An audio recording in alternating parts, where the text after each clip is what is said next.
بسم اللہ الرحمن الرحیم۔ السلام علیکم۔ Welcome to our YouTube channel medical vibes. خون کے ٹیسٹوں کے متعلق معلومات کی اس ویڈیو میں آج ہم بات کریں گے thyroid function test information, thyroid function test کی معلومات یا گلے کے ٹیسٹ کے متعلق معلومات۔ Thyroid function test T F T عام طور پر تھائرائیڈ ہارمون کی پیداوار اور ریگولیٹ کرنے کے لیے تھائرائیڈ گلینڈ کی صلاحیت کا اندازہ لگانے کے لیے سیرم میں تھائرائیڈ کے محرک ہارمون ٹی ایس ایچ اور گردش کرنے والے تھائرائیڈ ہارمونز کی مقدار کا حوالہ دیتا ہے۔ ٹی ایف ٹی کا استعمال عام تھائرائیڈ گلینڈ کی خرابیوں کی تشخیص اور علاج کی نگرانی کے لیے کیا جاتا ہے۔ ان بائیوکیمیکل ٹیسٹوں میں اعلیٰ تجزیاتی حساسیت اور مخصوصیت اور اچھی طرح سے قائم طبی افادیت سب سے زیادہ مانگے ٹی ایف ٹیز دونوں ہوتی ہیں۔ نتیجتاً جانے والے خون کے ٹیسٹوں میں سے ہیں اور جب تھائرائیڈ کی بیماری کا شبہ ہوتا ہے تو یہ پہلی لائن کی تفتیش ہے۔ ان کے وسیع پیمانے پر استعمال اور اعلیٰ طبی افادیت کے باوجود تھائرائیڈ کی خرابی کی تشخیص اور نگرانی دونوں کے لیے زیادہ سے زیادہ جانچ کی حکمت عملی کے بارے میں ابھی بھی کافی بحث باقی ہے۔ راستی کی پیمائش کو بنیادی تھائرائیڈ کے ٹی ایس ایچ سیرم کے اخراج کے لیے سب سے مؤثر سنگل ڈیس فنکشن مارکر سمجھا جاتا ہے۔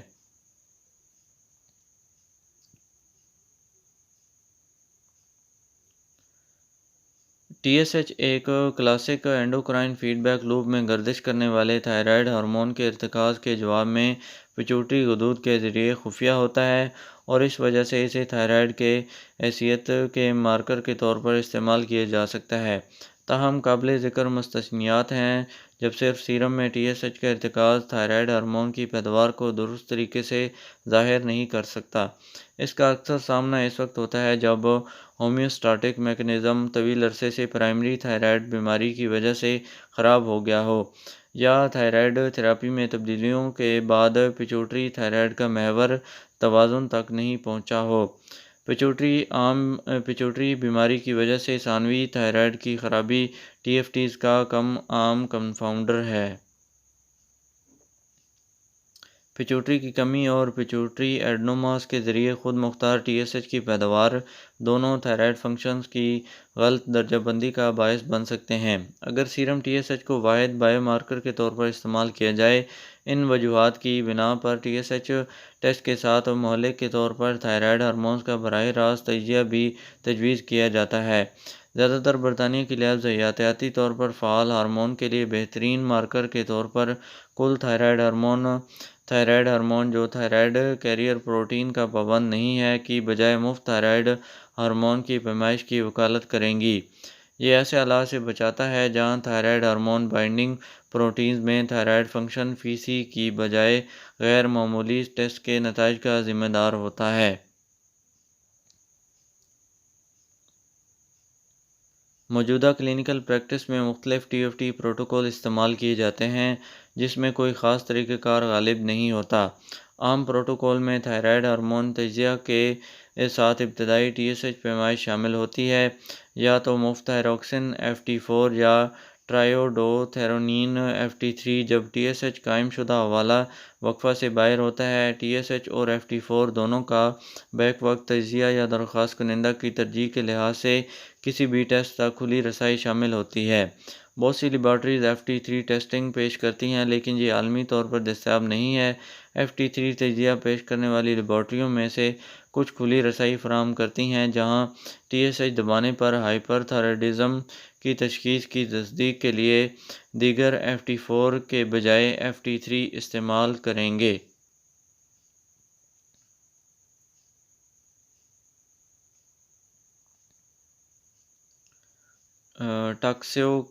ٹاکسیوکسس کا T3 کے دیگر اشارے میں FT3 FT4 دبایا جاتا ہے، لیکن ٹی ایس ایچ جب اخراج شامل ہے غیر تھائروڈل بیماری کا حوالہ وقفے کے اندر ہوتا ہے۔ پتہ لگانا لیووتھریکسین کی خوراک کو ایڈجسٹ کی FT4 حوالہ وقفہ سے اوپر ٹی ایس ایچ کرنا اگر والے مریض ٹی ایس ایچ موجودگی میں بلند رہتا ہے یا میں حوالہ وقفہ کے اندر، لیکن ہائپو تھائرائیڈ علامات کے برقرار رہنے کے ساتھ تھائرائیڈ کی تبدیلی کی تھراپی کی ہدایت متنازع ہے۔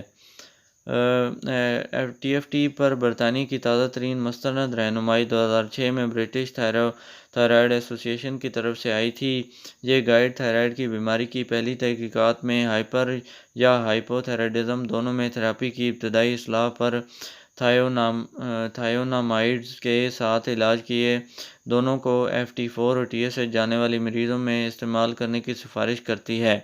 عمل میں یا جب پیچوٹری بیماری کا شبہ ہو، دیگر حالات میں جیسے کہ جانچ مناسب ہو، TSH طویل مدتی فالو اپ صرف ہو سکتی ہے۔ مصنفین نے مزید مطالعات کی ضرورت کو تسلیم کیا، خاص طور پر اسکریننگ ٹیسٹ کے طور پر کے استعمال اور ذیلی طبی بیماری کی تشخیص اور علاج کے لیے۔ TFT کے وسیع پیمانے پر استعمال کو FT3، FT4 اور TFT دیکھے ہوئے اضافہ برطانیہ کی صحت کی معیشت پر کافی مالی بوجھ کی نمائندگی کرتا ہے۔ اس جائزے کا مقصد یہ ثابت کرنا ہے کہ آیا اس بنیاد کی تائید کے لیے موروثی ثبوت دستیاب ہیں کہ زیادہ پیچیدہ تھائرائیڈ فنکشن ٹیسٹنگ حکمت عملیوں کا استعمال قابل صحت فائدہ کا باعث بنتا ہے۔ تھائرائیڈ فنکشن ٹیسٹ کے لیے خون نکالنا۔ اپنے تھائرائیڈ کی سطح کو جانچنے کے لیے خون کی قرآن اندازی کرنے سے پہلے آپ جو بھی دوائیں لے رہے ہیں اس کے بارے میں اپنے ڈاکٹر سے بات کریں۔ انہیں یہ بھی بتائیں کہ کیا آپ حاملہ ہیں۔ کچھ دوائیں اور حاملہ ہونا آپ کے ٹیسٹ کے نتائج کو متاثر کر سکتا ہے۔ خون کی قرآن اندازی، جسے وینی پنکچر بھی کہا جاتا ہے، ایک طریقہ کار ہے جو لیب یا ڈاکٹر کے دفتر میں کیا جاتا ہے۔ جب آپ ٹیسٹ کے لیے پہنچیں گے تو آپ کو آرام دہ کرسی پر بیٹھنے یا چارپائی یا گرنی پر لیٹنے کے لیے کہا جائے گا۔ اگر آپ لمبی آستینیں پہنے ہوئے ہیں تو اس سے کہا جائے گا کہ آپ آستینیں لپیٹ لیں یا بازو کو اس سے ہٹا لیں۔ صحت کی دیکھ بھال کرنے والا پیشہ ور جیسے کہ ٹیکنیشین یا نرس ربڑ کا ایک بینڈ آپ کے اوپری بازو کے گرد مضبوطی سے باندھے گا تاکہ رگیں خون سے پھول جائیں۔ ایک بار جب صحت کی دیکھ بھال کرنے والے پیشہ ور کو مناسب رگ مل جائے تو وہ جلد کے نیچے اور رگ میں سوئی ڈالیں گے۔ جب سوئی آپ کی جلد کو پنکچر کرتی ہے تو آپ کو تیز چبھن محسوس ہو سکتی ہے۔ صحت کی دیکھ بھال کرنے والا پیشہ ور آپ کا خون ٹیسٹ ٹیوب میں جمع کرے گا اور اسے تجزیہ کے لیے لیبارٹری میں بھیجے گا۔ جب ہیلتھ کیئر پروفیشنل ٹیسٹوں کے لیے درکار خون کی مقدار اکٹھا کر لیتا ہے تو وہ سوئی کو نکال لیں گے اور پنکچر کے زخم پر دباؤ ڈالیں گے جب تک کہ خون بہنا بند نہ ہو جائے۔ اس کے بعد وہ زخم پر ایک چھوٹی پٹی لگائیں گے۔ آپ کو فوری طور پر اپنی عام روزمرہ کی سرگرمیوں پر واپس جانے کے قابل ہونا چاہیے۔ اپنے نتائج کو سمجھنا۔ T4 اور TSH کے نتائج۔ TSH ٹیسٹ اور T4 ٹیسٹ دو عام تھائرائیڈ فنکشن ٹیسٹ ہیں۔ TSH ٹیسٹ اکثر پہلے کیا جاتا ہے کیونکہ یہ ابتدائی طور پر تھائرائیڈ کے فنکشن کو جانچنے کا بہترین طریقہ ہے۔ یہ اس بات کا تعین کرتا ہے کہ آیا کسی شخص کو ہائپر تھائرائیڈزم ہے یا ہائپو تھائرائیڈزم۔ T4 ٹیسٹ کو تھائروکسین ٹیسٹ کے نام سے جانا جاتا ہے۔ T4 کی اعلیٰ سطح ایک اوور ری ایکٹیو تھائرائیڈ ہائپر تھائرائیڈزم کی نشاندہی کرتی ہے۔ علامات میں شامل ہیں بے چینی، غیر منصوبہ بند وزن میں کمی، جھٹکے، اسہال وغیرہ۔ آپ کے جسم میں زیادہ تر T4 پروٹین کا پابند ہے۔ T4 کا ایک چھوٹا سا حصہ نہیں ہے اور اسے مفت T4 کہا جاتا ہے۔ مفت T4 وہ شکل ہے جو آپ کے جسم کے استعمال کے لیے آسانی سے دستیاب ہے۔ کبھی کبھی T4 ٹیسٹ کے ساتھ ساتھ مفت T4 لیول بھی چیک کیا جاتا ہے۔ TSH ٹیسٹ آپ کے خون میں تھائرائیڈ کو محرک کرنے والے ہارمون کی سطح کی پیمائش کرتا ہے۔ TSH کی عام ٹیسٹ کی حد 0.4 اور 4.0 ملی بین الاقوامی اکائیوں کے ہارمون فی لیٹر خون MIU/L کے درمیان ہوتی ہے۔ اگر آپ کو ہائپو تھائرائیڈزم کی علامات دکھائی دیتی ہیں اور آپ کی TSH ریڈنگ 4.5 MIU/L سے زیادہ ہے تو آپ کو ہائپو تھائرائیڈزم میں بڑھنے کا خطرہ ہے۔ علامات میں شامل ہو سکتا ہے وزن کا بڑھاؤ، تھکاوٹ، ذہنی دباؤ، ٹوٹے ہوئے بال اور ناخن وغیرہ۔ آپ کا ڈاکٹر آپ کے علامات کا علاج دوائیوں سے شروع کرنے کا فیصلہ کر سکتا ہے، جیسے لیووتھروکسین۔ T4 اور TSH دونوں ٹیسٹ معمول کے مطابق نوزائیدہ بچوں پر کیے جاتے ہیں تاکہ کام کرنے والے تھائرائیڈ گلٹی کی نشاندہی کی جا سکے۔ اگر علاج نہ کیا جائے تو حالت جسے پیدائشی ہائپو تھائرائیڈزم کہا جاتا ہے ترقیاتی معذوری کا باعث بن سکتا ہے۔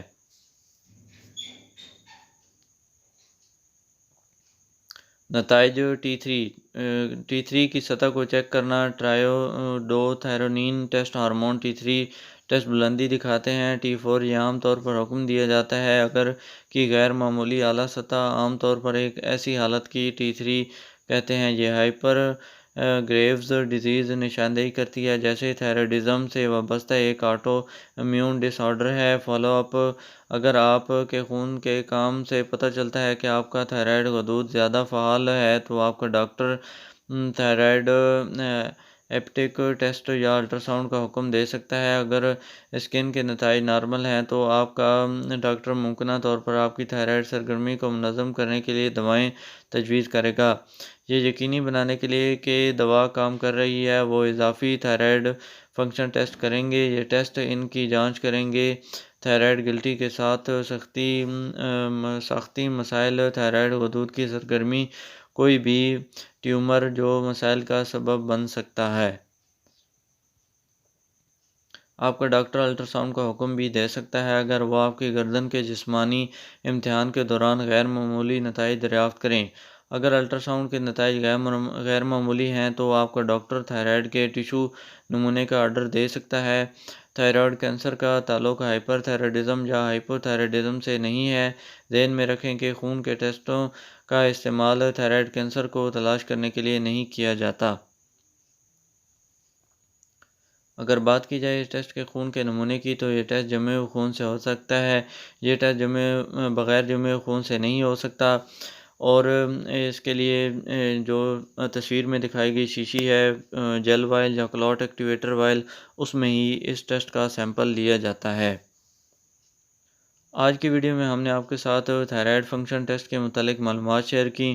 مزید ایسی انفارمیٹیو ویڈیوز دیکھنے کے لیے آپ نے ہمارے چینل کو لائک کرنا ہے، سبسکرائب کرنا ہے۔ Thank you for watching our videos. اللہ حافظ۔